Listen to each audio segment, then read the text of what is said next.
Welcome on in for APAC South Playday 4 here for Stage 2. We are racing through the season, halfway now officially, in what is a bit of a super week, of course. We've still got our regular scheduling on Thursday, but we thought, hey, let's get some extra Siege in here on the Tuesday. Guys, welcome on in. My two favorites, Dev, Guz. I'll go to you first, Dev, because you're looking really fancy tonight. Oh, thank you. Yes, got a nice shirt. I'm just ready to watch some Siege, get a bit nerdy, already doing some cheeky little map veto predicting, so very ready for the best region in the world. Yeah, we know how well that map veto prediction went, Dev, don't we? We'll get into that a little bit later, but no, it's good to be back for another Playday Tuesday as well. Spice things up, had to get out of bed nice and early to get ready for this one, so it should be fun.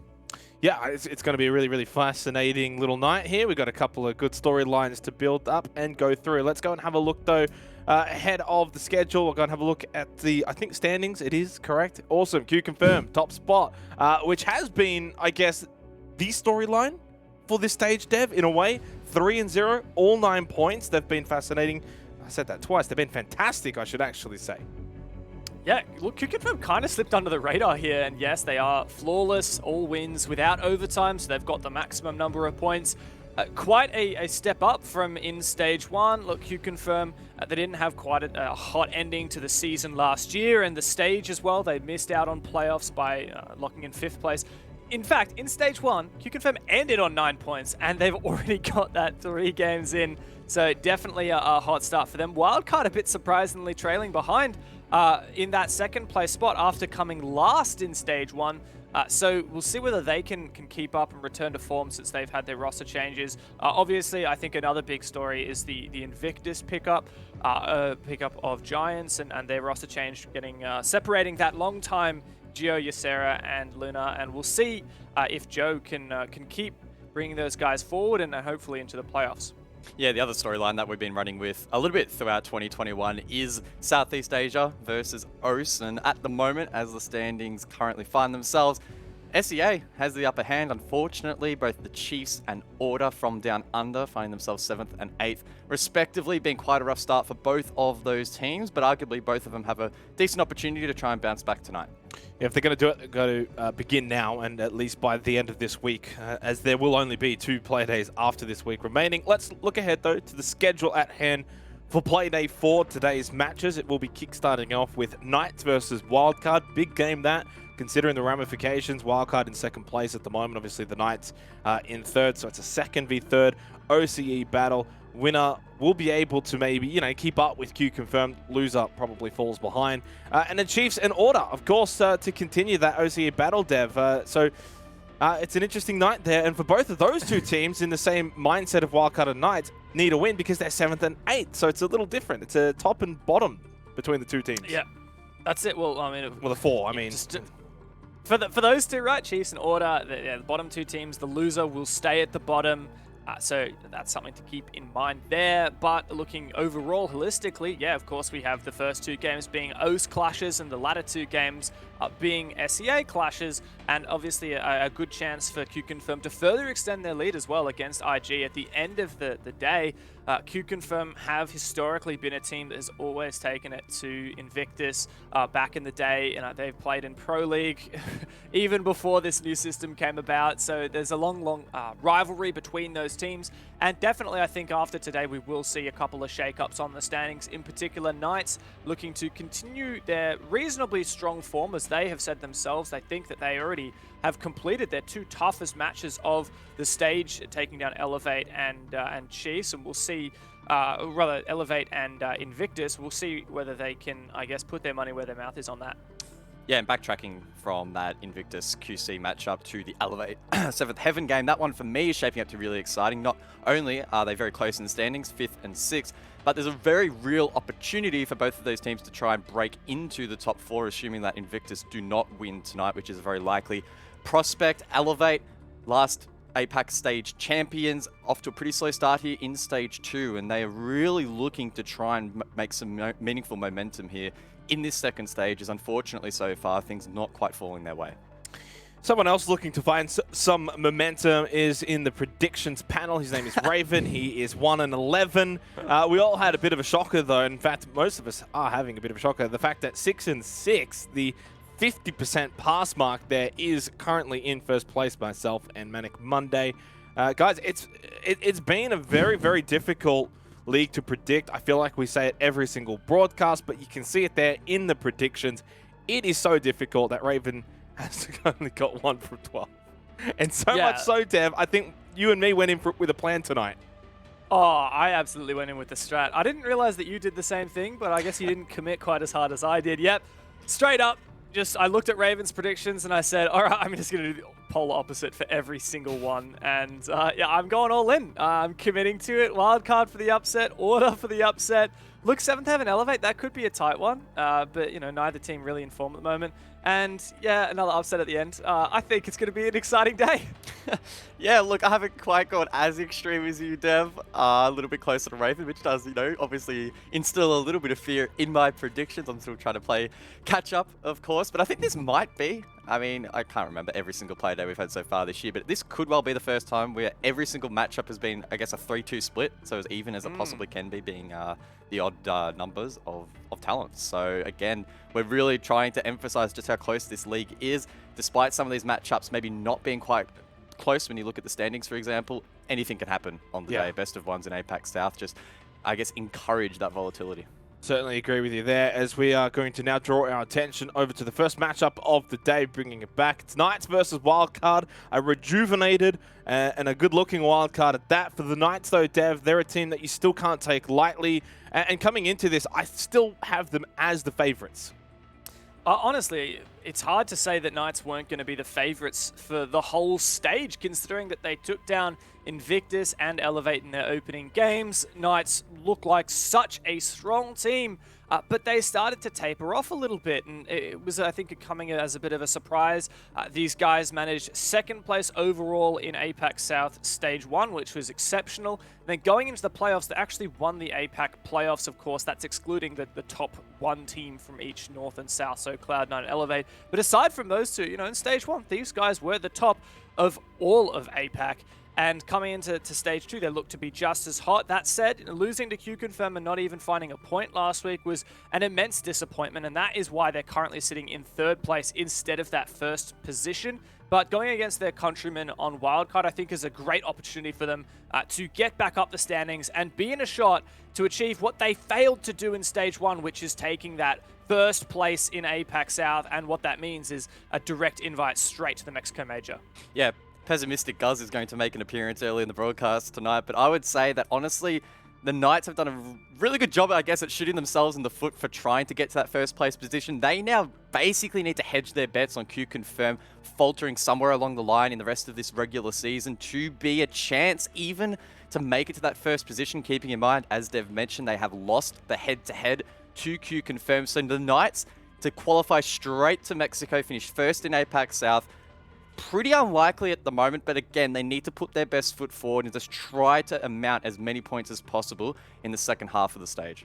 Their opponents for the night, Wildcard Gaming in 2nd place. They've been the surprise team, at least for APAC South, over the first 3 play days in just their ability to be able to rack up the wins when coming into this stage. It was meant to be, and it was labeled as that sort of rebuilding phase with Molosca joining the lineup. They got beaten pretty convincingly in Playday 1 by Invictus Gaming, but since then, they took care of Order 7-3 and they took care of 7th Heaven 7-2. What's to say, Dev, that they can't now take care of Knights?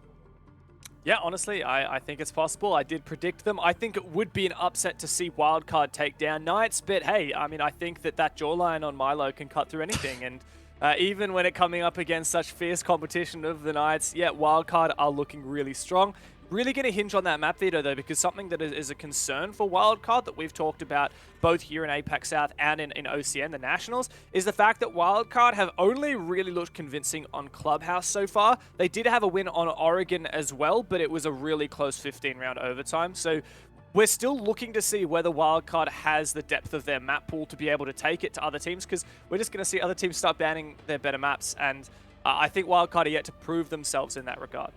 Yeah, I mean, taking a more holistic view, I guess, at Wildcard season, I have been a little bit cautious of them this stage. I think rightly so. Again, volatile league, and they're not at their peak form just yet, given the inclusion of Milo. But I would say it's a big statement, but Wildcard are in the best position of all the teams outside of Q confirmed to finish first. If Wildcard get maximum points, and even if Q confirm get maximum points leading into the final play day, that could be the match that decides which team finishes first in APAC South and heads straight to Mexico. So I know that's a long way down the line, but Wildcard, that is what will be fueling them. They want to be the best in APAC. They know they're capable. They just need to take down some of these stronger opponents throughout the regular season. To counter that, though, I would say I think they've got the hardest run home, right? So it makes it tricky. Let's go ahead, though, and have a look at the map Vita for this particular matchup and see where we will be heading.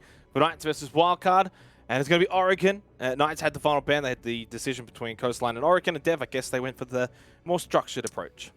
Yeah, so what's really interesting about this one for me is, like, I'd already kind of alluded to the Wildcard storyline with their map veto and, yeah, Knights banning Club first, is the last 4 official matches that Wildcard have played across both OCN and APAC South, it has been Clubhouse and Oregon as the last maps left in the pool, and their opponent had to ban one of them every single time their opponent banned not Oregon. And so in this case, it's the first time in 5 games that Wildcard's opponent has let Oregon through at the last hurdle. So we know that what that means is it's a map that Wildcard have always been prepared for, right? Because they're always going in there, letting it through these vetoes. Knights will be aware of that. Knights will know that Wildcard are ready for Oregon, but they won't necessarily have a lot of information to go off. The only recent match for Wildcard on Oregon is that 8-7 win in OCN against Rhythm, arguably, the weakest team in that league. So bit of cause for concern in that regard, but for Knights as well, I'm not too hyped up about Oregon. You look pretty far back into history to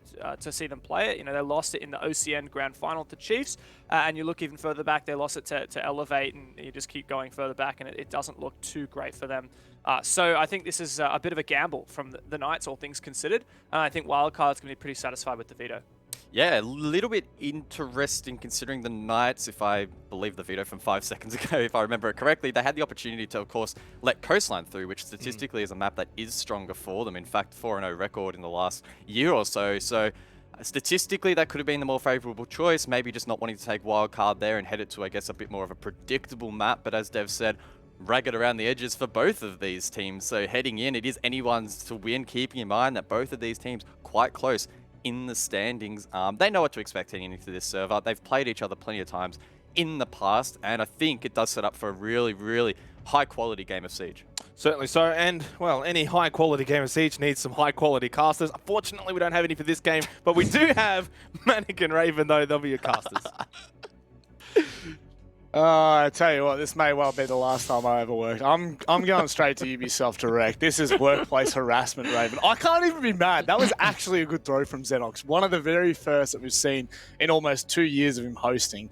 But anyway, let's dive into this one, Raven. It's an absolute banging matchup. The boys have already prefaced it as one that can, the map veto has kind of lent a little bit into Wildcard's favor here, but Knights are still that team that just have such a strong case. Yeah, they do. And I just think this is just going to come down to form. Both teams have kind of presented some shaky form, but right now I just feel like it's so hard to look past the Knights with their general consistency and the fact that Wildcard have just come off a big spate of inconsistency. I guess that's what's going to make or break this matchup. Or it may just do with Wildcard's current form. We're still not sure. We really aren't convinced that they're going to be backing this up every single time that we see them play. Most certainly, though, it is... You're going to make a case for it. You're going to make a case that Wildcard are in this game. And maybe we might see a bit of spice in the banning phase. I don't really suspect we will. These poor Flores. I don't think he's ever going to get played on Oregon, honestly. No, look, he's definitely a tough one to let through. Just those Rotero drones are so strong, especially for... Actually, honestly, they're so versatilely strong. Oh my god, I can't even get that word out. But like, they seriously just have a big place here on Oregon. Yeah. Holding elbow now becomes a lot trickier. For example, you can't just sit behind that shield. You have to be very careful about keeping an eye for drones, all kinds of stuff like that. So, for sure, easily just take Flores out of it. Now, the Mirror and the Wamai to go with it. Not uncommon bans by any means. Poor Mirror. Really seen a hell of a lot of competitive play at all in the last at least 2 years. So moving forward, we are going to see Wildcard start on that defensive side. Looks like they're going to be favouring that kids' dorms. It is a bit of a tricky one to talk about because, you know, it really does feel like a site that can hang in the balance on Oregon. If you lose it, you obviously are going to be in a bit of trouble. As we tend to lean into the fact that basement is a lot more secure for all teams, right? We really look to lean into that kind of conversation of, all right, we're in basement. That should surely be at the very least, you know, a 66%, 75% successful rate for these teams. And then it kind of just hangs in the balance for the rest of these sites in terms of meeting and dining. They can obviously, if you are prepared, they can work to incredible success, but they're certainly a lot harder. Now, we'll wait and see what Wildcard decide to do for this first round, but certainly so. Knights will want to get off to the start that they're hoping for. It's a great point you brought up about the sites as well, and it has some stats that back you up, as well as your ballpark figure's pretty on point here, Manny. Really? APAC South, Oregon, Stage 1, second most played map, so we had it 6 times. 67% win rate on every site besides Kids Dorms. Kids Dorms was 58% for defense. So yeah, look, very strong case that Kids Dorms is the weakest site on Oregon and does tend to be the linchpin. And it really is a critical part of playing Oregon, and if you are on point with attacks and you're doing your job, you're probably going to win Kids Dorms. It's these other sites that do get, at least from the attacker perspective, a bit tricky. In particular, Laundry is always going to be tough. Yep. Slow start for the Knights. They're not very much so. You know, what we've seen from the Knights in the last year has been the methodical approach, really ensuring that they're doing their droning quite thoroughly. But also, one thing we've seen in recent weeks is their ability to explode when it is called upon them. I like this from Wildcard right now. 2 players in security. Gio and Milo that'll be holding down. Pat, however, surely that's a grenade from underneath. That is not a great start. However, where were those shots coming from? What? I think Evil Eye in the cupboard.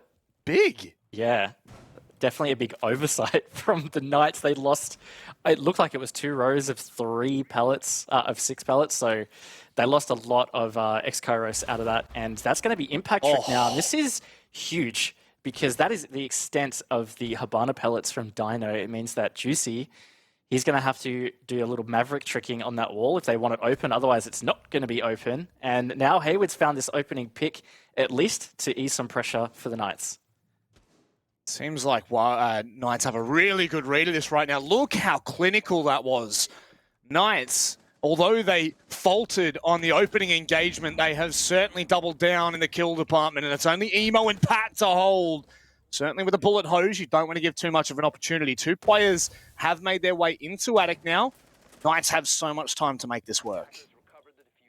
They do. They have a lot of time right now. And then Pat's also low HP, so this is a really tough position from Wildcard to pull back. But positioning is in their favor. They just have to wait for Knights to make their rush move and just try and get an opening. Emo Rin misses a big opportunity there onto Sage. Wow, 2 anchors, 2 hard anchors at that, holding the site. Pat will delete Josh.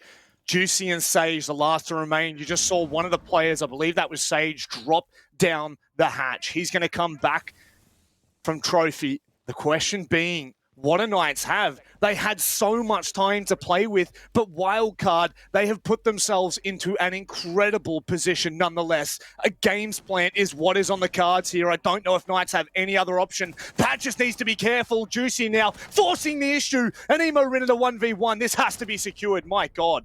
What a round from Emo Rin and Pat to hold that in a 2 versus 4. Yeah, really, really great job from them. And on top of that, great job early round from Wildcard, absolutely denying the access through that master bedroom closet wall. It was so critical because it meant that the Knights had to go through 2 very tough funnel points on this attack. They had to come through Attic and they had to come through the trophy doorway. So even in that 2v5 situation, it really meant that Emo Rin and Pat could sit in a moment of comfort. Pat had those smoke babes to really burn the time down so that Knights had to do, that little last minute dash for the plant. It's just incredibly played from Wildcard for a lot of that round, and it's a great way for them to start this map. You'd be so happy. I mean, seeing how Wildcard have progressed so far in Stage 2, that honestly is the storyline of this matchup. Knights, their fall from grace, and Wildcard, their rise to form in Stage 2 has just been phenomenal. And I think that this is incredibly scary for a lot of teams looking at the wildcard roster. And even, if you want to dive into this, even in the Invictus roster and what they've been showing us and what they've been proving to us is that there are no free games. You know, last season we definitely saw the points leak and bleed from wildcard and Invictus. It's just not the case. And now it's kind of gone onto the shoulders of Order and Chiefs, which I'm sure they will be absolutely fuming about. However, it's just such an incredible league so far. You know, this is the pivot. This is the pivot day, right? Playday 4 is where we start to determine the top 5, the top 4, really the bulk of what we kind of bring our storylining around is going to be that conversation when we head to Playday 6 of what team is really looking the best. And so far, I don't really have a good indication as to who is going to hold their form throughout all 7 playdays. Yeah, definitely a tough one to read. But look, I think if that first round's anything to go by, Wildcard are certainly hitting some nicer form here, and this could be setting a really interesting precedent, and maybe even a case by the end of the night where that could be on top of the ladder. Like, that would be absolutely incredible given the way Stage 1 went. But we will just see how this map continues to play out. But statistically, as we were talking about with the sites, the fact that Wildcard were able to bank in Kid Storms at the start there, in theory, they may be able to shoot out to a 3-0, 4-0 kind of lead here if they were able to continue to nail these defenses.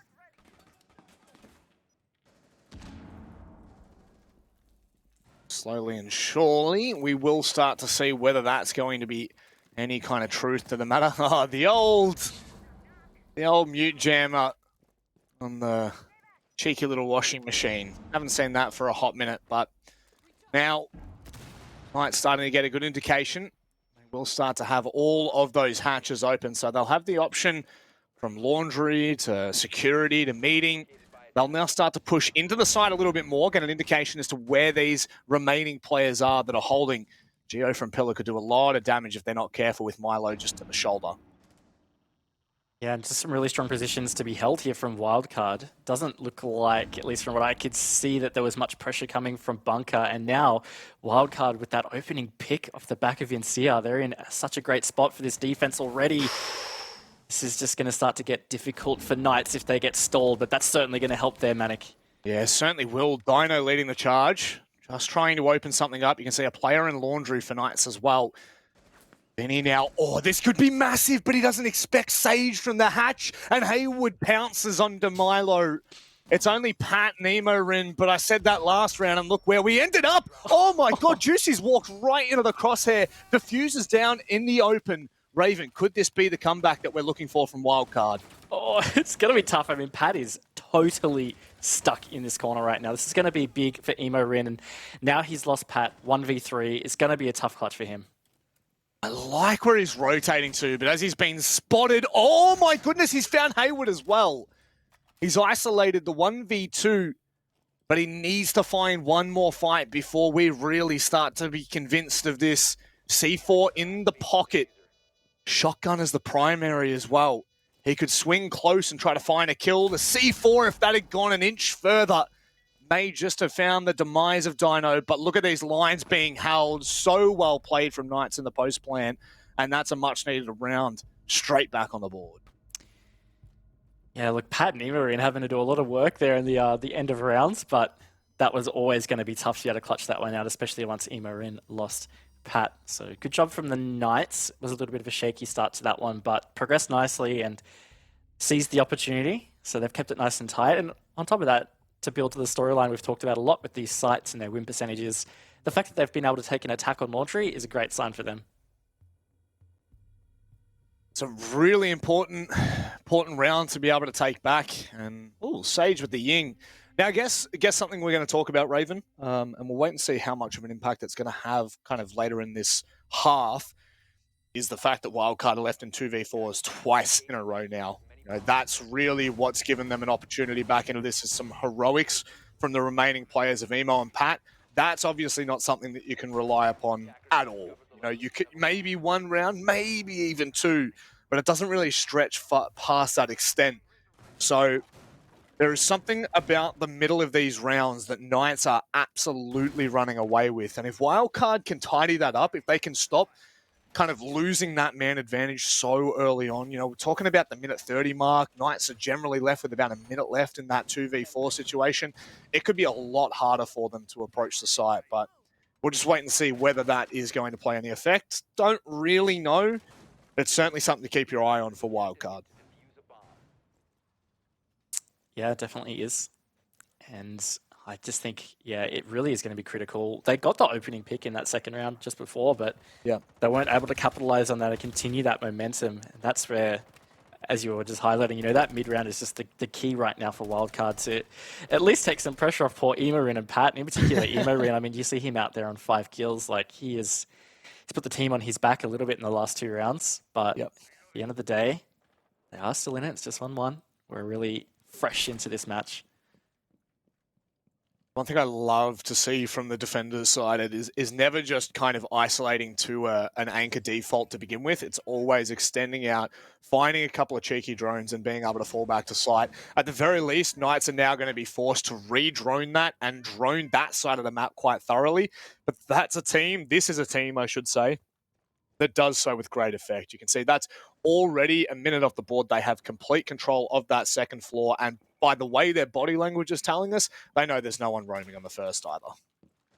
Yeah, really, really efficient here from the Knights, as it was in the previous round as well. I mean, they progressed through their attacks generally quite well, and there it is. Sage has found that opening pick onto Vincia, so this is already Wildcard starting this one on the back foot, and the Knights are looking very good with these early rounds and these attacks. I feel like I remember saying this last week, Manic, that the Knights just so good in their early and general mid-round of their attacks.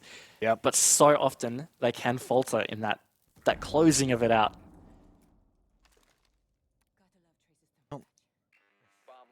People didn't believe it. They definitely would have saw it in round 1. So a 4v5, not favourable at all for Wildcard. The problem with this side as well is you're so stretched for what you're trying to watch. You've got 4 different angles and plus the 3 hatches. There's just so much that you are going to be spread so thinly on. And with a minute left, Knights have so much time to actually get closer and closer to the site, encircle around Wildcard, start to suffocate them a little bit. And you can see Geo is going to be forced to peek here right into the hands of Knights, but they haven't been able to capitalize yet.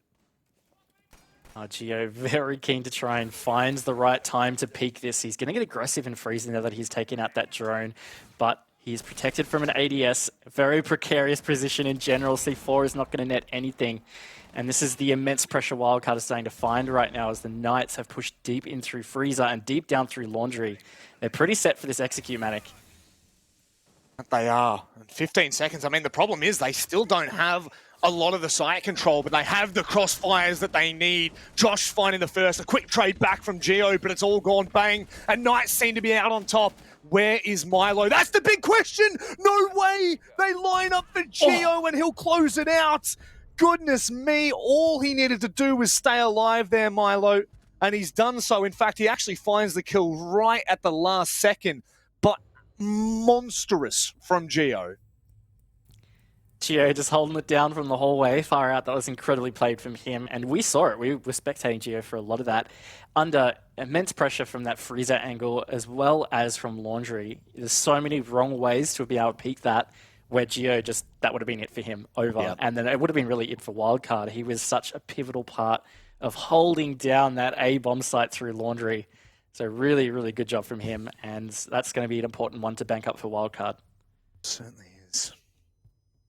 It's a great start. Let's be completely honest. You know, we've spoken about Wildcard for the last 2 weeks now, both in OCN and APAC South. And we've been singing their praises, but cautiously, Raven, very cautiously. And I think that so far in the first 3 rounds, we're seeing some moments of brilliance. And this is a Wildcard that isn't relying necessarily as much on the methodical side of this game that we used to see.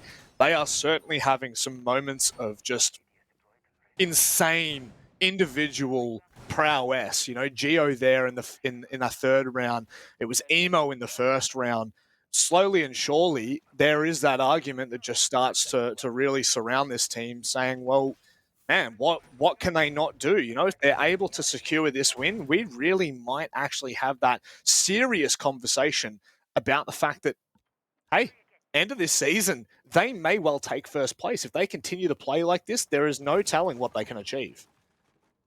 Yeah, absolutely. And I mean, a great thing to bring it back to here is you think about the end of last year when it was really like the wildcard golden days, if you want to call it that. 4 of these players were on that roster. Like, it's really not that different to the wildcard we knew of last year. It's just stage 1 was really bad timing for them with roster changes, and losing such a pivotal player in Diesel, it's something that we talk about so much. But look, it can't be understated. That does really affect not just the team's capacity to continue to deliver, but also just their overall morale. So to be able to get past that into stage 2 with a great pickup here in Molosca, you know, some fresh energy into the roster, it's been working out pretty well. But Vincier's early rounds, I tell you what, Matic, he has not been working out pretty well. It's 2 rounds in a row, in fact, that he has been opening death. Oh, is it the 3rd round, actually?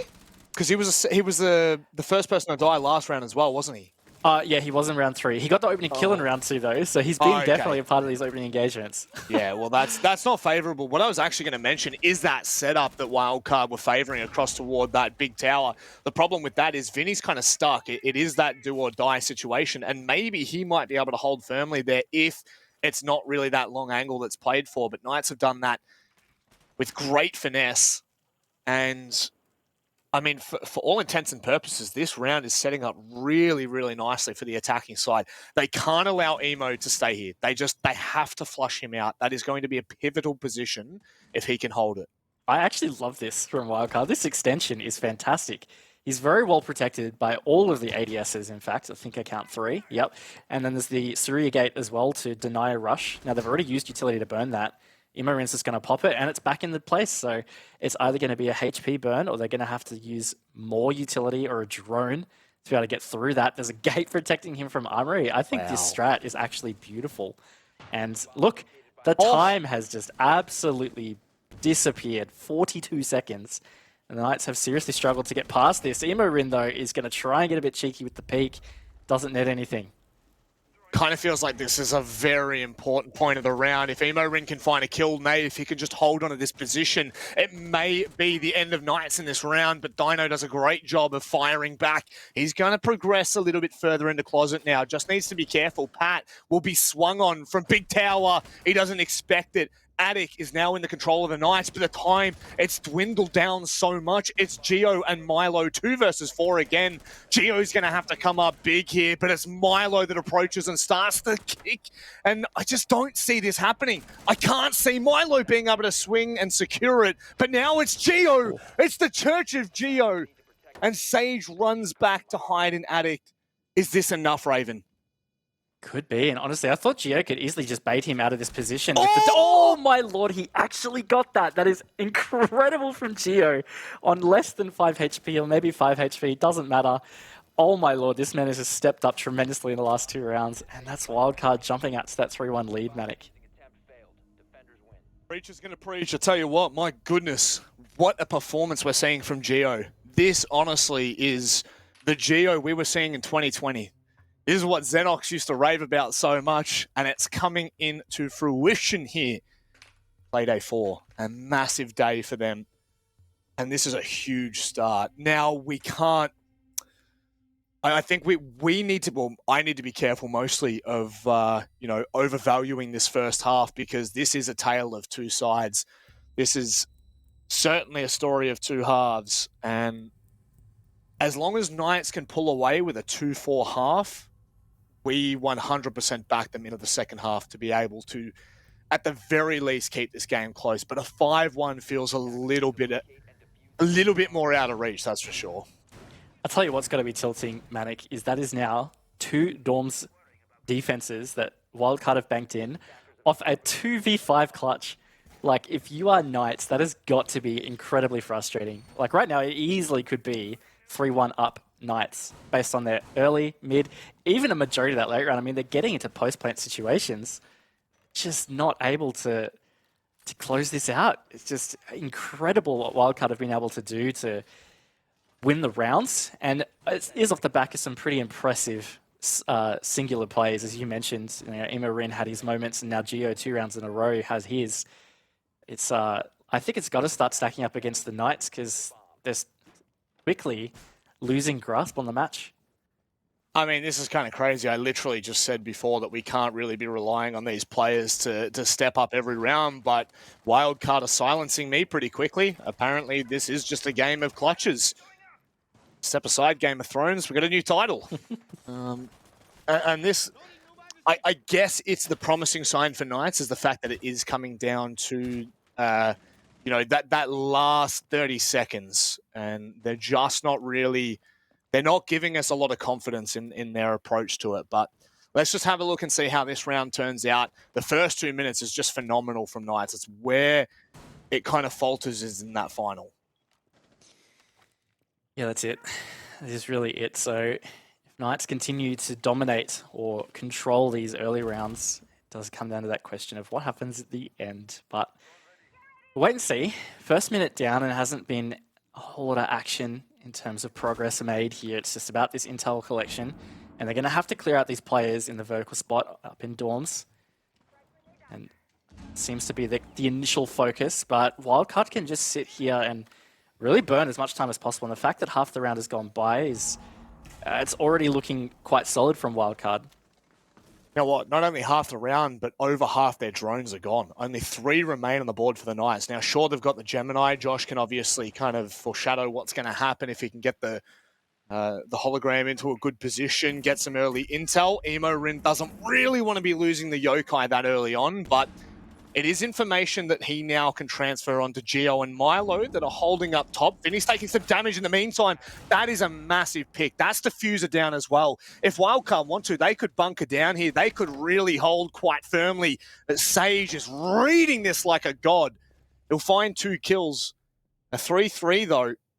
And now with a minute left, Knights are really going to have to get a move on to get this Diffuser. Oh my goodness, Milo. Oh, if he'd hit that, that would have been big. But again, Wildcard have found themselves in this disadvantage coming into this last minute. Vincia also on about 10 HP, so he's only 1 shot. It's really going to be tough for them to close this out. And it's unfortunate because they had such great control of that Diffuser. They just got a little over-aggressive. But 30 seconds on the clock. There's still an opportunity for them to save this round, but Pat goes down. It's going to be tough now, Manic.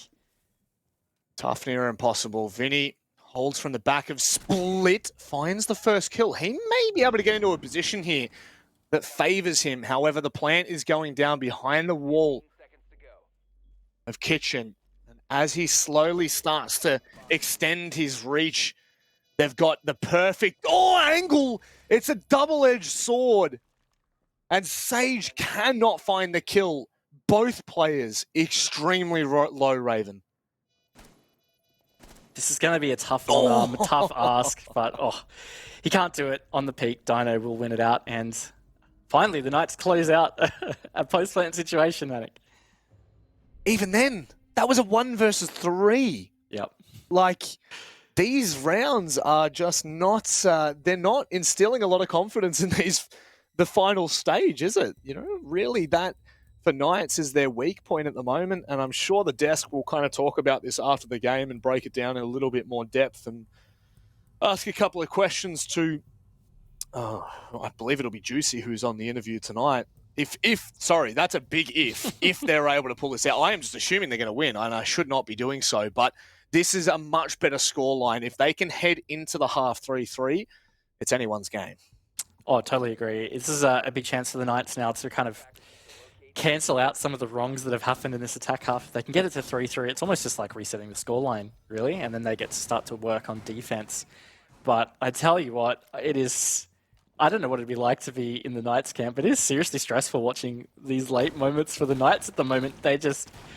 I had my hand on my head just waiting for Vinny to win that clutch. I tell you what, Manic, it just felt like it was going to happen. And it's seriously scary how sketchy it's getting for the Knights just in these like late area of these attack rounds. It's quite baffling how consistently bad it is in a way. I think bad is kind of writing it off too much, but you know, like it's really not great because they have lost just in this half alone so many clutches. Yeah, so many rounds have really just gone down the drain when they shouldn't have. Now,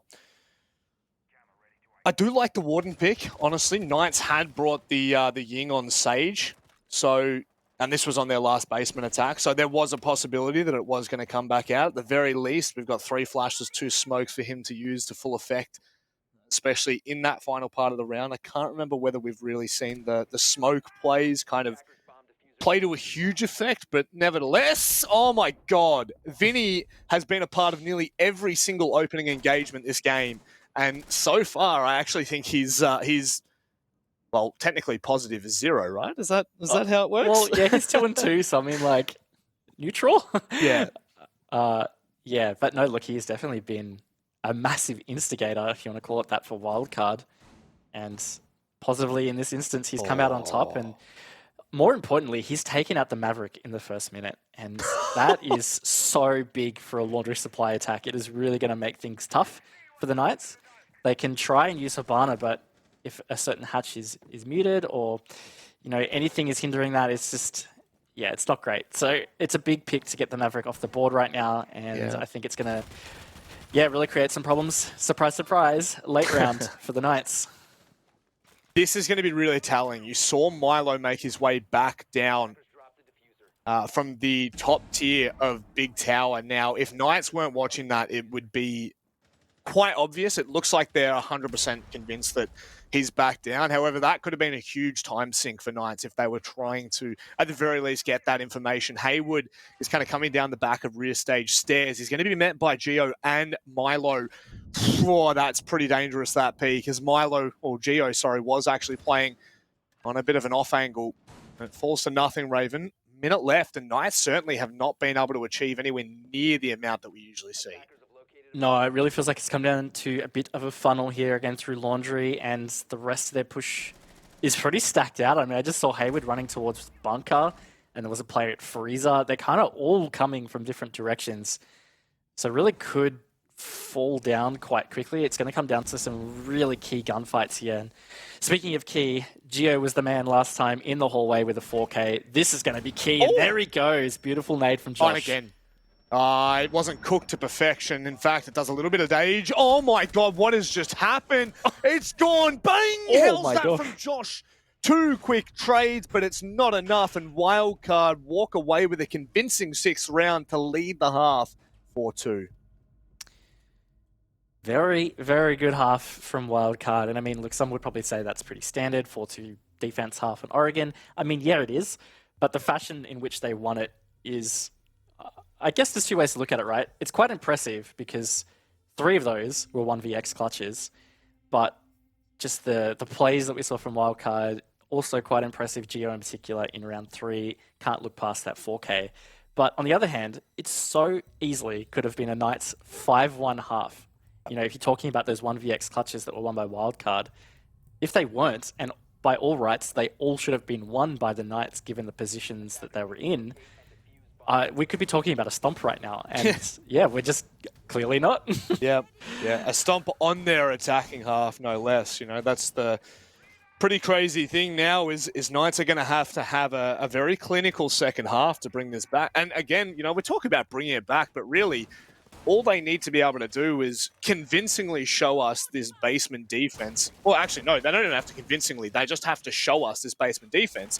And then kind of the world's their oyster. They've got 3 sites which are, you know, equally approachable and usable. And so it just is going to come down to what they have to offer. Because an Oregon defense really is, you know, we've already talked about the stats. It shows. It's in the pudding, right? 4-2 first half, and we're not even talking about the fact that Knights are out of this yet. It certainly gives good signs. But the way that Wildcard have approached this game, the kind of individual performances that we're seeing, it is a little bit scary. It's a little bit scary, I'm not going to lie. Totally agree, honestly. It is scary because what happens when they start to more consistently coordinate things together? Like, if they're able to do this as individuals, it really says a lot about the skill of these players. So once they start coordinating like a really solid, well-rounded team, that is scary. And look, it could happen at any moment. We've seen glimpses of it coming all through this stage. If they manage to nail these attacks, it could be tough for Knights. And there it is, Sage. In the first 45 seconds, he's going to say, good nights. See, this is the thing that really scares me about Milo being on this roster and now starting to flourish and kind of blossom into the player that we expected to see in stage 1.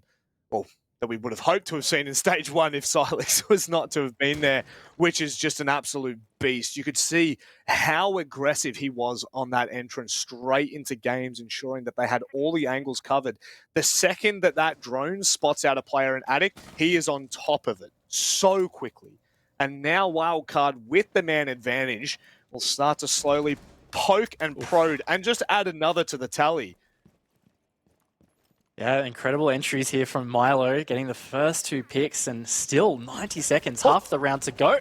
Go, That's a cheeky little Dino. peek from under the door. Dino just gets a little answer back, and that was a bit of an against the grain kill, and I would say quite important because now that's the Maverick off the board, they're going to have to deal with this mute jammer, and they haven't got the little Maverick hole to deal with it, so they're going to have to try and live drone it. It's going to take a bit of time and effort and risk. Doesn't look like they might stick that, to be honest. They're going to push away, start to work towards meeting tower side. Pretty devastating, I guess, in a sense. The fact that they had that advantage, they had the Maverick still up, and well, they get done by a cheeky little peek from Dino. I absolutely rate that. Now, see one of the players coming over toward blue now, going to be putting a bit of attention in elbow, and if Vinny can find the timing here, may just be able to take a more favorable fight. However, the player has fallen back from pillar. It's Josh who's foregone that presence. Having said that, he's still trying to peek. Yeah, he's definitely keen to try equalize. 25 seconds though. Emo Rin has made his way to site here. He's just sitting in default spot, doesn't have diffuser, no! and that is so unfortunate. Oh, you just have to assume. Milo, my God, what is this? What is this round from Molosca? He is taking names, but it's Juicy to be the final nail in the coffin in this round. Gio has to stick it now. Can he get around the corner in time? You bet your bottom dollar. Thank God for Juicy, because that was steamrolling out of control there. What even have I just seen? That is just, that's grim if you're in the wildcard camp. I tell you what, they were steamrolling. In fact, I'm going to correct myself. Milo was steamrolling them towards a round victory just then. And Vinny upped and TK'd Emo, and it just really fell apart from that point. And I don't know, we kind of lost a bit of control on what exactly was happening towards the end. But, you know, even when it was Milo and Gio in that 2v1 situation, felt like they could have just comfortably sat back and planted. They had somebody to cover the angle. Milo was hot. He wasn't going to miss the shot. No. But unfortunately, not to be. Knights bring one back and close the gap. I just went back and had a very quick look. Vinny, so Milo's crosshair was directly on Josh and had literally started firing. And Vinny has obviously just seen him out the corner of his eye and taken the shot. I'm sure it would have been a gnarly shot, all things considered, but that was devastating. Because what happened then was Josh swung and killed Vinny, who was on pillar. So the fact that that is how that round ends, you know, yes, they still had Juicy with the smoke bays. They had Dino with a C4 in the pocket. They still had enough time left in the pocket to be able to make that work. So it is devastating nonetheless that Wildcard aren't 5-2 right now, especially when that's a basement defense. That's one that you 100% want to be taking away. Yeah, absolutely. And I think, yeah, look, Wildcard are going to be gutted about that. But more importantly, that's going to be a big one for Knights now that it's a bit of an anti-momentum round, and they're only one round behind. They managed to get this Dorms victory. They've squared it up, and I think that is just going to be such a big deal for the Knights because they've been grasping to be in the lead this whole map, and they lost all those 1vx's we talked about so much in that first half. This is their opportunity. If they can get this one and then be able to take the lead, I don't know, I feel like it might be tough for Wildcard to come back from. And also after the way that last round just panned out, I don't know whether it affects the mentals or not. You've got to get past it, but doesn't feel good. Certainly doesn't. It will be a telling sign for where they're at right now as a roster. They can, you know, kind of bounce back and not let it affect them too much. Now, as far as timing goes, it does feel like Wildcard have taken a significant amount of time longer than what we saw. Oh, you got to hit those, Hayward. More than what we saw from the Knights attack, especially toward the bottom side of this map. You know, generally, we'd seen minute 30, that player flushed out in security. All things considered, Milo is across there and starting to push a little bit deeper, but They've got a lot to do between then and now. That they do, and this is a very differently paced kind of attack right now. Big engagement right there. Milo lucky to be alive. It was a creeping Juicy down the white stairs, and that would have been a big pick for the Knights. And there it is. Josh has pulled out a big pick on Vincier, continues to be a part of these opening engagements.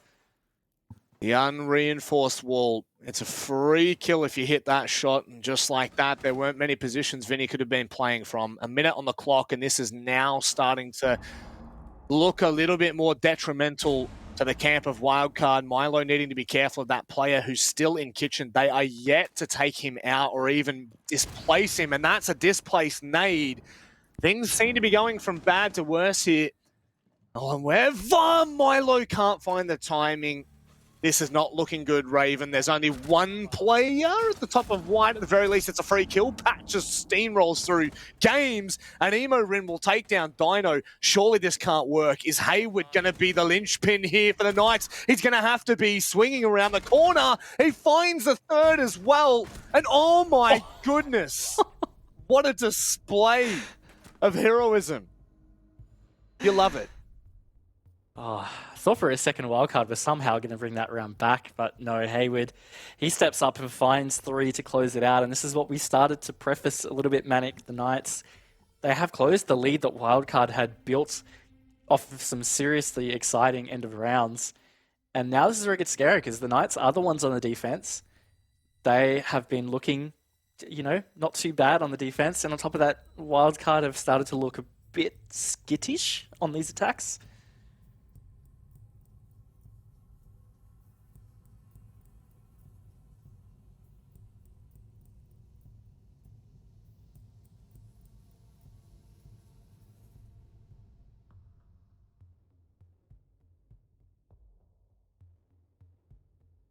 You know, you look back at the last 2 rounds for Wildcard, okay, and it's the exact same argument that we had for Knights in the first half, which is the fact that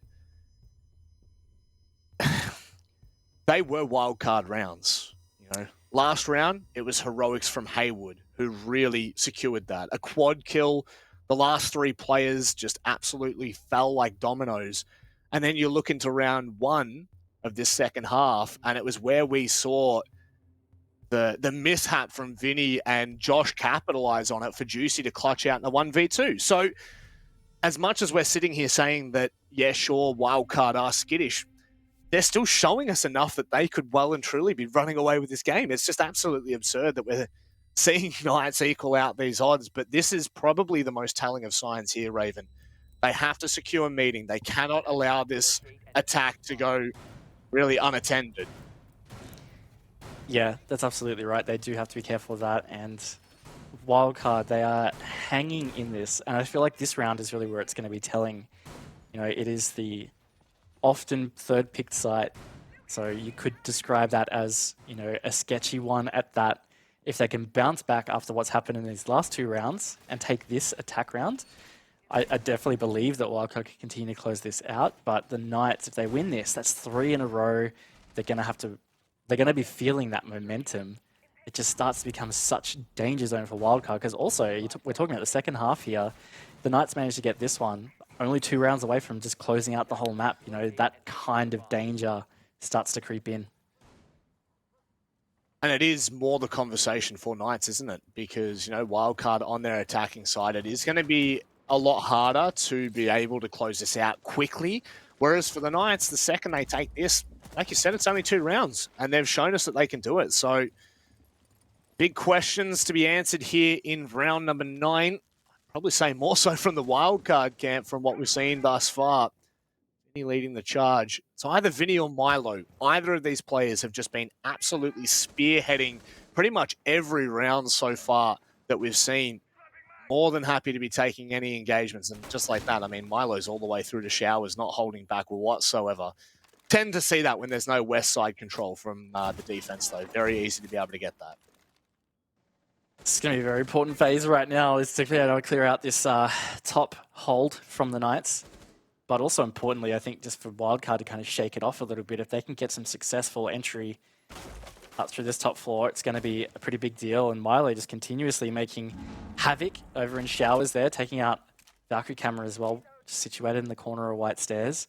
He is looming to really spark some danger for the Knights here. Wildcard could get this successful entry if Milo finds that opening.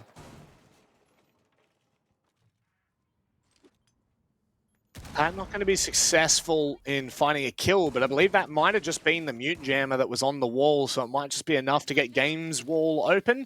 In fact, it is.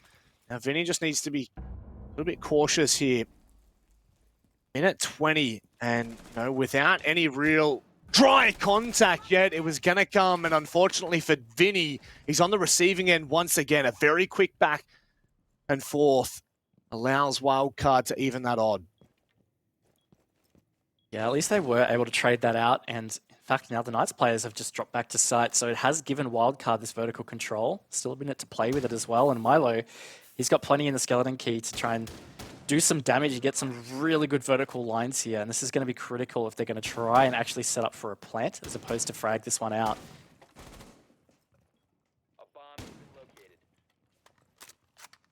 Feels like we're seeing the Milo highlight reel at the moment. It seems like he's doing a lot in these rounds. Haywood's positioning. Oh, did Geo spot that? Surely. Absolutely. Haywood now stuck on Freezer Stairs, can only back away and play for the end round, but we've already seen how much of a detriment that can be for the attacking side. Do they have what they need here? Geo looking to show face first, but it's Sage who takes first blood in this encounter. Oh, this is cheeky from Geo. I don't know whether Knights can really deny this. They're hoping for that back plant, but it's not going to happen. Haywood can't find anything, and with Geo opening up onto a Sage, it might just be on like Donkey Kong. It's a 3 versus 2, and really, once again, Haywood on this pistol is just taking names here, Raven. This match has just been insane with how quickly these are swinging. I cannot believe that Wildcard got away with this plant, but here we are. Post-plant, 25 seconds to go. Haywood and Josh need to make something happen because this time is ticking fast. They're going to go for this vertical play, try and push out Milo, and he is sitting so patiently. This is going to be big. He sees one player, misses the mark though. Very small window of opportunity here to try and get this counter defuse. It doesn't look like it's going to happen here. Geo closes it out for Wildcard.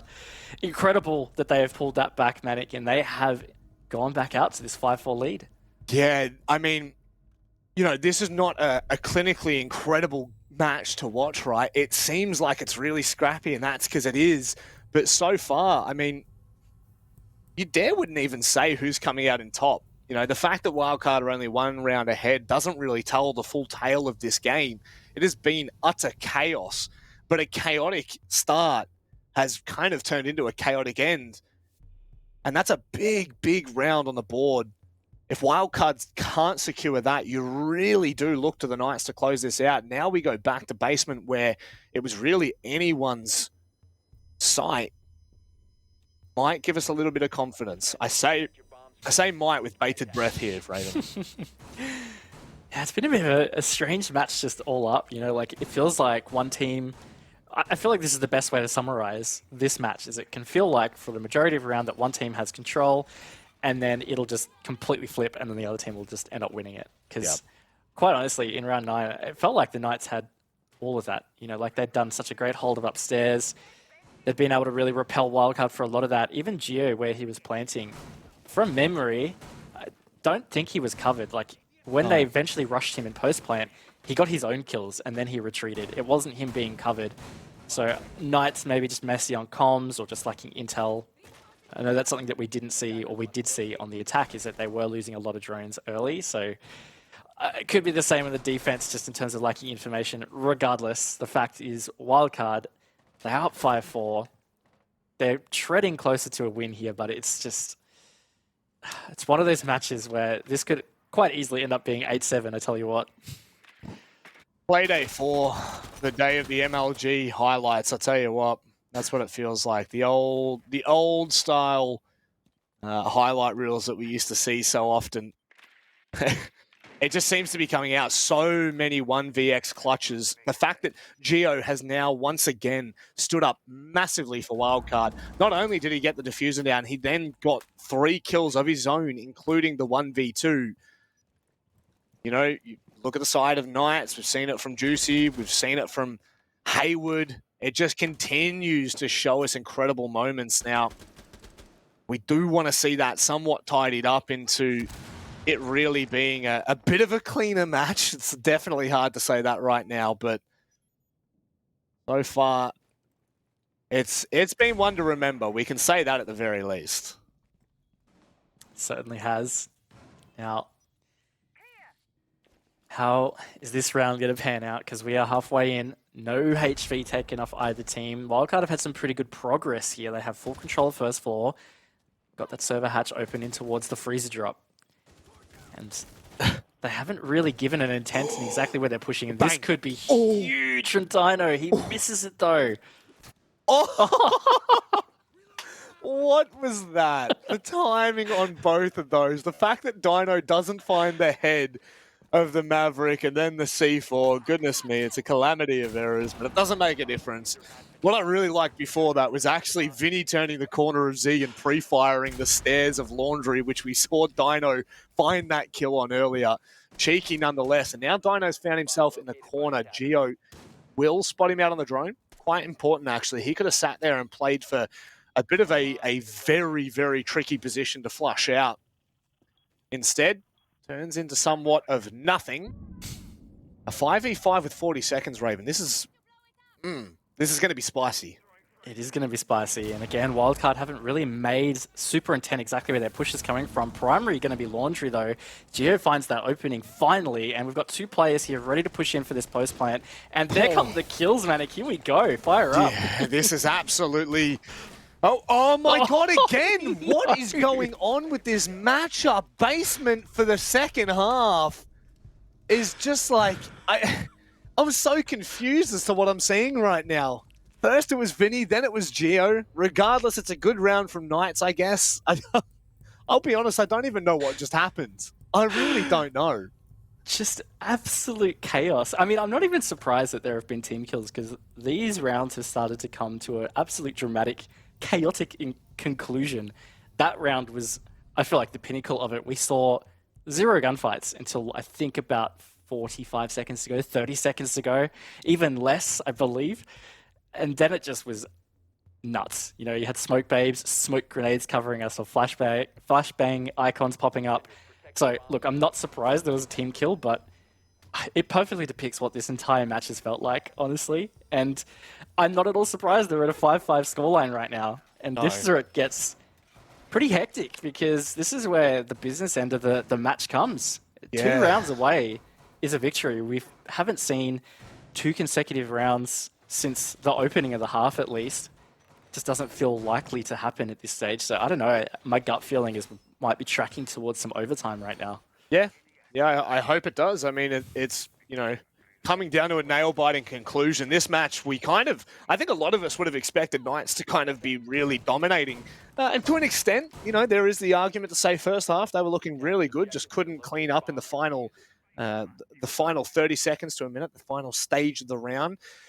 But here's the tricky part for Wildcard. This was their most convincing site that they've shown us so far. The second round that we saw from Knights on this site was really quite dangerous and quite deadly. So it is a concern. Wildcard really struggled flushing out Hayward in security, and he has been a massive player so far.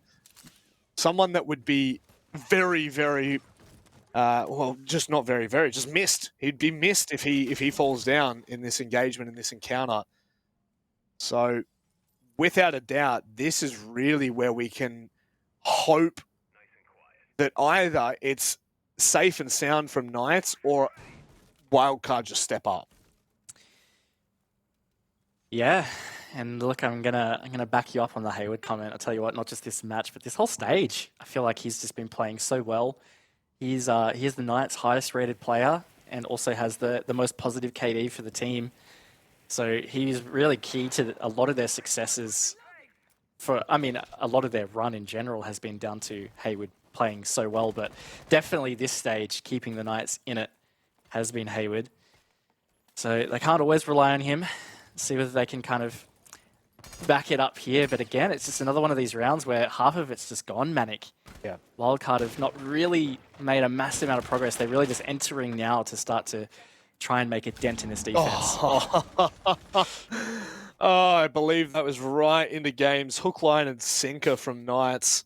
No, just on the outside. So the hallway has given a deadly conclusion for Wildcard, or at least to Milo's run. He's been benched in round 11. With a minute left on the clock, you feel like the Buck could have had a huge impact. Like, really could have displaced a lot of these players should they have been able to get any vertical control, which it doesn't look like they've been able to. Again, it looks like a lot of the pressure that they're putting on is horizontal, Raven. And, I mean, surely we don't see Hayward go big again. Definitely has the opportunity. I mean, if they continue to push just primarily through Master Trophy, then sure, Hayward could maybe go for the flank, or he could still have C4 impact below if they don't hold it or clear it out. Geo at least putting some pressure in from Attic is going to divert some of the focus here. But certainly the Knights, they have this round firmly in their sights. 15 seconds and counting. My God, there was a nice shot from Sage, but very quickly responded on by Vinny, who steps forward and steps up for Wildcard. Very quickly squashed out by Sage. And that was so much more convincing. That may well be the most convincing round we've seen so far. Felt like it. I mean, it felt like it was always going to come down to how we basically watched that play out. And it did feel like that the Knights were always going to be able to back that one in because they just had serious control. And as you'd pointed out so clearly, that Wildcard, they didn't opt for any verticality. So it meant that there was still some very comfy positions deep in sight for the Knights players. They just had to watch for exactly when the funnel came. Now, the key to turning that was Vinny. If he had got that kill in dorms or in kids, that really would have changed, I think, the situation. But unfortunately for him, it didn't work out. And now we are at a Knights situation on match point, and they've just used attack timeout. One that's going to be very much needed. Very, very much needed. A breather that may just give them what is needed. And, I mean, no matter what happens from here on out, it's been a wild ride. It's been an entertaining match. And wherever we head from here, you know that the last minute of this round in particular is just going to be insane. It feels fitting that we go to overtime. Honestly, it feels fitting. However, Knights may just have a completely different idea of how this finishes. Yeah, I'm sure they do. And I've got to be honest, like I feel like looking back across this whole match, I still feel like a majority of the rounds have felt more like Knights rounds. It's just Wildcard have had a serious knack of being able to turn the tide and close it out. I would love to deep dive back into just the extent of how many clutches they've had. But as we were saying at the half turn, you know, Knights easily could have had half one at 5-1. And even this whole half, the only Wildcard attack win was a Geo 1v2 clutch to that point. You know, it could have been such a whitewash for Knights, but it just hasn't. Wildcard have been just being niggly and hanging in there and constantly turning these rounds around out of nowhere.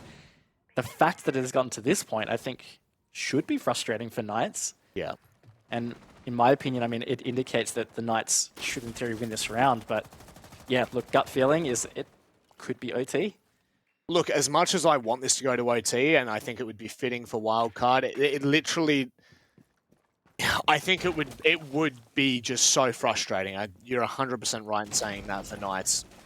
And the last time we saw this round, it felt like it was somewhat of a gimmick plant. You know, he kind of just snuck into the corner of kitchen, the only place where there was no utility to stop that plant. Now, that said, gimmick is definitely not the right word, but it was a one-off that I don't think they'll be able to replicate. And in all honesty, Knights had their T's crossed outside of that. You could say their T's were crossed and their I's were not dotted, but it still came down to a very close finish. And so far, it looks like a very similar approach that we saw from Wildcard in that first round. Yeah, so far it does, but what's pretty critical right now is at least they haven't lost an opening pick just yet. And that's going to be actually going in their favor as Milo finds the first kill for the round. And this is big now as Vinny steps up. This could be what they need to push this to OT, Manic. This is going to be a huge turn of events. Wildcard coming into the final round. If they send this to overtime with this kind of a convincing finish, which they have done, this is the momentum grab they were looking for. This is the turn of the points. This is everything for Wildcard and their campaign. That was nuts. That was the cleanest attack round. I'm actually just going to straight out say it, probably the cleanest round the entire match that we've seen from, I'm going to say either team, but also particularly Wildcard. That was just, I think within about 20, 30 seconds at the halfway point, we just flipped the switch, all the night's gone, round over, and here we are in overtime. So, yeah, I don't know, that was a bit strange and very against the grain, but OT, it means that Wildcard are continuing on the attack. Yes. If they can pull a round out like they just did, they are certainly going to be in the box seat to close this. That's the thing. Statistically speaking, the OT siding is definitely going to be favouring Knights here. However, we know how much of a different story this is. Now, what we can also reference is the fact that both times Knights have started on their basement defense. Well, not both times, I should say that the basement defense was their preference in that first round of their second half.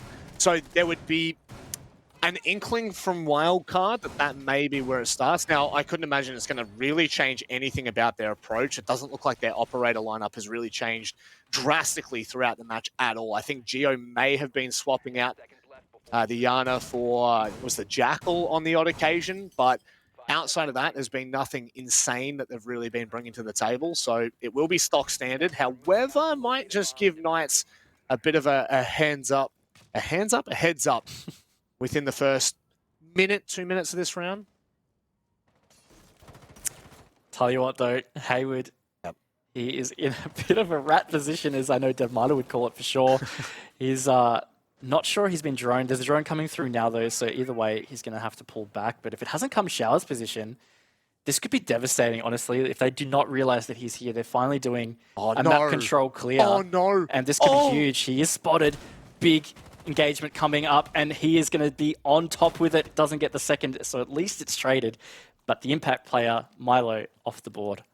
That's the thing, though. It's kind of Titan for Titan, isn't it? Hayward and Milo down, who arguably both players have been having one of, if not the most impactful players. Obviously, Sage and Geo are still well and truly up there, so they'll lift the weight of the fragging department on their team. But goodness me, we've seen Milo consistently take the first steps for Wildcard into Showers in nearly every round. And that time, Hayward nearly got away with murder. If he had decided to leg it, he might have been able to get away with that. Regardless, though, it does come to half a round, and there's no real true indication at the moment. Maybe the fact that the Buck is not on the board, that Valk is going to have such a large impact, you'd have to imagine. It feels like it's stacking up to a scary execute for me, honestly, Matic. They're all looking like they're going to be going for this double window plant, which is going to have a lot of pressure through the white stairs position. It isn't easy to just kind of take if there's no pressure coming from trophy, games area, even attic. Something has to split it. Now we see Geo on the roof kind of going in that direction. Maybe he's the one that's going to divert this pressure. They still have a minute on the board, and Sage is still in top of Big Tower here, finally rotating back at least.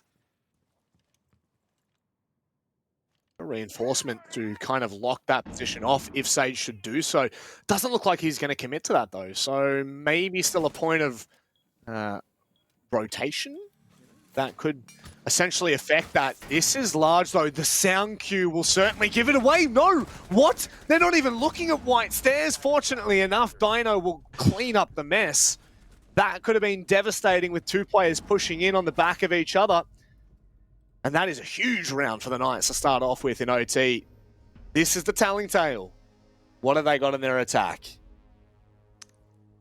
Yeah, look, good call from the Knights to go to Dorms. It's still 0% win rate on a wildcard attack for them at least, so I think that was a great read. It's clear that wildcard has struggled with it. I tell you what though, the fact that 2 players walked up white into a Banshee, they took a bit of time to clear that. Good 2-3 seconds of it being active before it got cleared. And they still got through to site and they got to pick through Dorms. That could have been devastating for Knights, honestly. It really could have. But they stepped up and held it, and here we go. This is their chance. They get an attack onto Dorms, which they did not in the first half either. That would get them the win. But yeah, look, statistically, nobody has won an attack on Dorms in this match. I feel like, and I'm going to have a look at the old classic DevMarta spreadsheet here. I kind of made a wild accusation that Wildcard hadn't really changed their attacking lineup, but I am seeing the Frost, which I do not believe we saw at all in this matchup. No, I am completely wrong. It was brought in the 4th round for Wildcard. So there you go. Thank you to DevMarta. I nearly had egg all over my face there. But it is a dangerous site to be able to bring that Frost onto. And again, we will reiterate, the lower the IQ, Matt, the higher the impact. Also, it depends. Like, if it comes down to a wild execute, so often we see these players just kind of forget to look down. You know, like, you're so conscious of it mid-round, early round as you're getting map control. But when it comes to that little hustle at the end, it can easily slip your mind. We do see it a lot. So, yeah, I think it could certainly be of impact. Whether it is, though, let's wait and see. But I think the biggest call out here is just the Dorms victories for Wildcard on their defense were 2v5 clutches from Emo Pat on the first round and Geo Milo in round 4. So if I'm Knights, I'd be looking at that and saying, most of this attack is fine. Let's just close it out. Ooh, hoy, hello. Emo Rin unfortunately falls victim to a gorgeous nade. And that's big because that is actually the player that sits into bedroom. And look at all the utility they had to use. Pat, oh my goodness. That is a lifeline and a half that has been given to the side of Wildcard. Vinny's still up in Big Tower at the moment. I guess he may actually play quite a large impact should Knights decide to come across here. We know that they've put 2 or 3 players into Attic each time that they've approached Dorms. And if he is allowed to sit here undetected and unknown, he could do some really, really dangerous things, at the very least. A terrible word to use, I know, but a minute and a half left and Wildcard are looking wounded.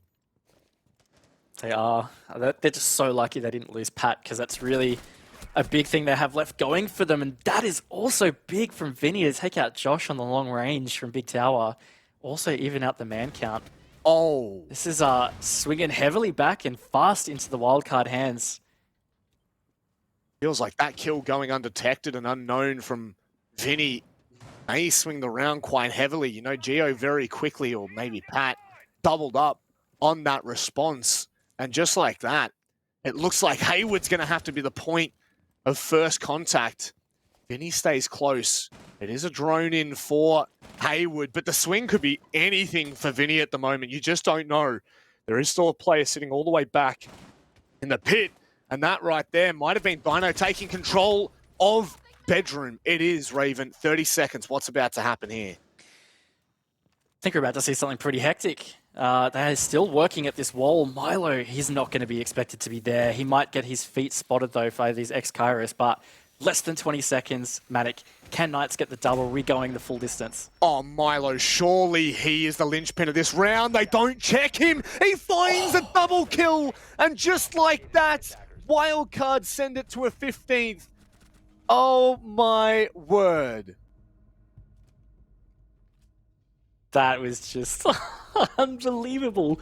And I reckon what happened is there was just a piece of that reinforcement left at the bottom. The ex-Kairos didn't clear and perfectly hid his little feet. I tell you what, that is just incredible from Milo to pull that off. And the Knights, again, have not been able to close out an attack on Dorms. I mean, neither of these teams have done it, but the Knights are constantly doing so from the opening pick and have yet to convert. How fitting is it that we mentioned, well, you had said that right at the end of the round, you know, players aren't necessarily looking at their feet when things are chaotic. And right there, right then and there, would have been the moment for a player to look down and see the feet, and that may have been enough. It's all too fitting, Raven. It is all too fitting. And this is so dangerous now. We go to the basement defense, which the first round we saw Wildcard attack. My goodness, that was their round. That was 100% their round to take. But the second round that we saw from Knights was so convincing. It is a concern as we head into the final round. There is no other opportunities for Wildcard here. They have to convert this. They do, and again, Laundry Supply is another site that was a winless attempt from Wildcard in their actual attack half. Lost it twice, round 7 and round 10. As you said, you know, like that round 7 attack, it did actually look like it was going to be theirs. Got very chaotic. We saw Vinny TK emo Rin when he was on site, all kinds of stuff. If they can tighten it up, maybe they got an opportunity, but I'm just, statistically, this is in favor of Knights right now, but so hesitant to say that. It really, I think we've been hesitating saying pretty much anything for sure this match. This match has just been one of the most wild that we've seen in a long time. And the pressure is split. You know, this really should have been Knights' game through and through. Wildcard have continued to really prove that they are an improved roster. I mean, improved is a funny word to use when we're watching a game like this, the chaotic mess that has been the last 14 rounds. However, they are certainly giving us a really good sign as to things for the future. This would be, once again, just a massive scalp to be able to take. Yeah, it would be huge. But to do so, got a huge task ahead of them. They've got to do the unthinkable, and that's win the attack of Laundry Supply. And it's a slow going at the moment, but they've made some steady progress, and they've got really good map control. They got the first floor completely. And here's Dino again trying to pick this. Very close last time. This time, not even going to really see Pat. And neither did Pat see him. Could continue to pounce. But this is a big deal now because with the Maverick in play, they're going to be able to get this hatch open. On top of that, it's just generally moving towards a 5v5 chaotic end, which is what we saw in round 10, which heavily went into the Knights' hands. Milo once again going to be watching the line on the shoulder of Vinny there. Now, this is really awkward for Juicy. No, he gets out alive. That's all right. They weren't watching the hatch whatsoever. They may have been able to bring him to his demise, but him staying alive, all things considered, are quite large. You know, 50 seconds left. Again, you spread yourself so thinly on this site when you lose a player that now Knights are actually in a pretty decent position with 45 seconds left. And again, Wildcard, they're really just going for the split push of Laundry and Freezer. They don't have a massive amount of control otherwise, so it's really going to come down to somebody getting some picks here. Could be on the back of Imarin. He could be able to drop Meeting Hatch and make an impact, but 30 seconds, Manic. This is where it's going to go crazy. No way Wildcard find the first two. Josh and Jushi combine. The trades are exactly what are in order. And my goodness, it goes from bad to worse. Knights stamp out any fire that was starting to spark here. Hang on. Emo Rin. The story goes like this. He finds the first, turns the second, but he doesn't know where Juicy is. He's chasing around and Juicy's sitting in Laundry. It's done and dusted. Knights take them down on a win, and that is the 2 points secured with the dub. What a close match. Such a close match, and that is just unfortunate. Imarin at the end chasing ghosts as the Knights chased down the dub. 8-7. Oh, what an incredible game. A very entertaining and interesting match to have watched and been a part of, I tell you that, Rob. But I think a big takeaway from this is Wildcard are certainly looking a lot better in Stage 2. I would almost make the claim that Wildcard are back. Unfortunately, losing that game doesn't give us a lot of promise, a lot of hope for that statement in particular, but what a way. What a way for Knights to close that out. An emphatic victory that really, I think, was missing for the Knights. I think that right there, you know, they now go equal second with Wildcard.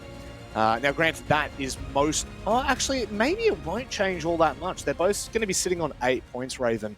But certainly, Wildcard have shown an incredible performance, and I've actually just had Xenox in my ear saying 7 points. Manic, 7.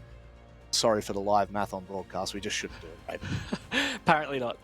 But yeah, look, very important points for the Knights to bank in because they haven't had the cleanest start to stage 2 at least, but all the points will matter.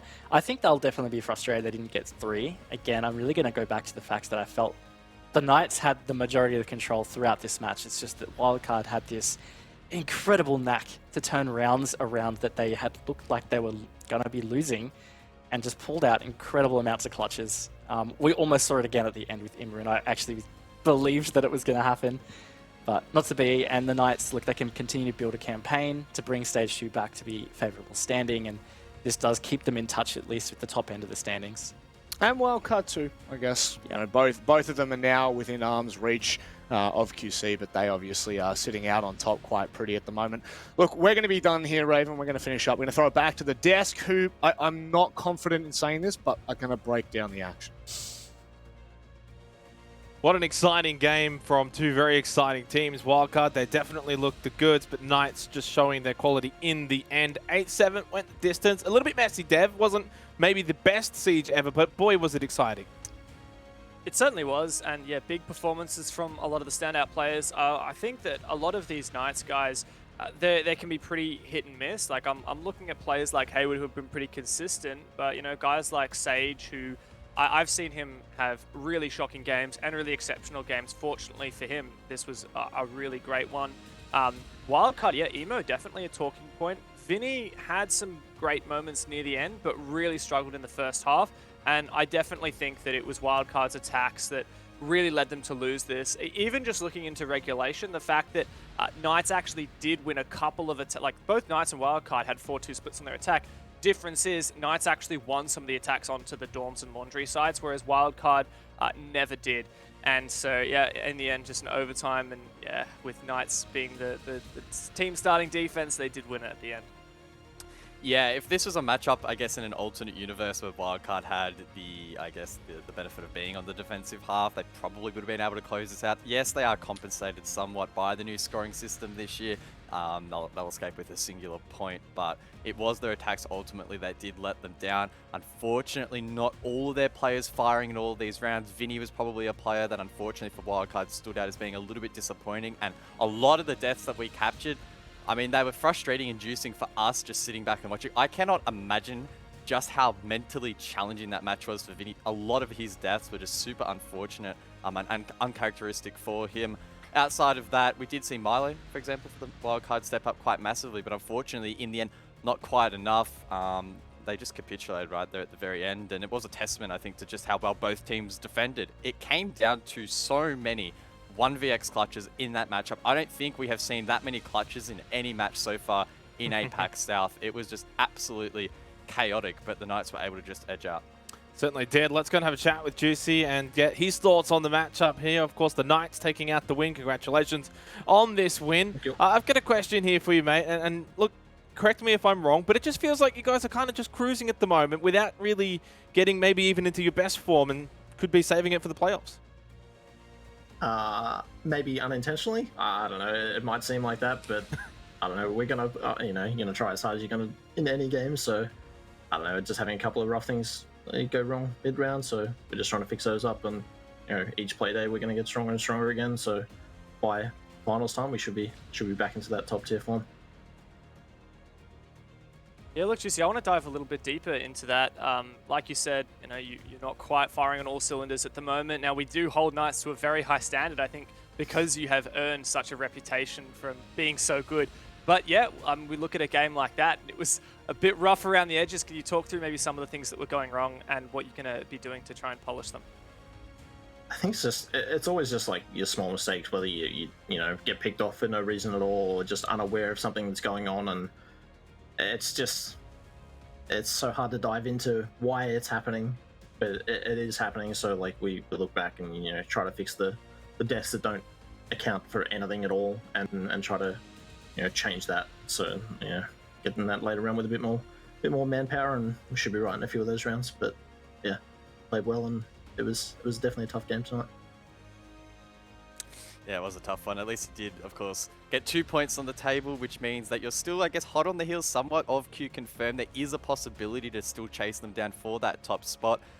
next week, or next Playday rather, later in the week. It's pretty stacked for you guys. You'll be taking on the Chiefs. Now, how's the prep leading into that one? Obviously, a lot of officials to be played out this week. How does that, I guess, count that into your prep work? It's this week's always a fun week. Super week. You gotta cram as much into your prep as you can. Being two games and then an OCN game as well. So it's difficult, but I think we've versed them a lot lately, and we're just gonna have to go off of previous experiences and then the info that we have. And I don't know. It's always a tough week, this one. So I don't really know. You just gotta take it day by day. You got less time to fix mistakes if you're going wrong with scrims as well. So you just got to get through it and hope for the best. Any final shout-outs you want to provide, mate? As always, just thanks to the fans, thanks to the cast, and thanks to you boys for being on the desk as well. And just week by week, and we just thank you every time. Thank you very much for coming on, having a chat, and I'm sure at some point in this week, this crazy hectic week, we'll see you again. Lovely. Thanks, boys. Big win for the Knights. I wouldn't probably go as far to say as much needed win, but against a wild card that has been rejuvenated in the past couple of days, maybe weeks, Dev. A pretty good test and a pretty good win in the end to at least get 2 points. Yeah, look, I would say it's a much-needed win. Knights in Stage 1 had their sights set on the first place, and they just fell short at the final hurdle to elevate. In Stage 2, they opened up their campaign, by taking down Elevate. And I think at that point, when they finally righted the only wrong from Stage 1, then, yeah, surely they would think, well, we're just soaring right now. And it did not get any easier from them. They've since had an overtime win against IG and a loss against QConfirm without even getting an overtime point, and now an overtime win against Wildcard. I think that if anything, Knights are going to be a little disappointed that the fact that they are fleeting some of these points in overtimes, but I believe in Juicy, and I believe in that roster, and I know that they can come through. But like you were saying, guys, I think it is going to be quite challenging for them. They are trailing behind QConfirm now a little bit. They're going to be hoping that QConfirm mess up in their coming games. And I think that Knights are just going to be focusing on themselves. They're going to hope to not drop any points in their 3 remaining games. It's Chiefs, Wildcard, Chiefs, 7th Heaven, and Order. So I think those are all going to be games that they're going to have to make sure to be really tight on, because there is a possibility of bleeding some more points. Yeah, I like the fact that you mentioned the QC storyline. For the QConfirm fans at home, you'll be really happy with that result that just went through. That means that the 2 teams below QConfirm, being Wildcard and the Knights, do not have the head-to-head. That is such a massive advantage. And yes, there are several player days still to be played through, but if QConfirm can just keep on amassing points, whether it be 2 or 3 over the next coming weeks, they are in prime position to finish first now. So that is a really big result for the league in its entirety. Unfortunate for Wildcard, but the Knights will be pretty happy at the end of the day. They certainly are. We're going to go to a break. When we come back, the Oceanic Battle Royale continues with Chiefs versus Order.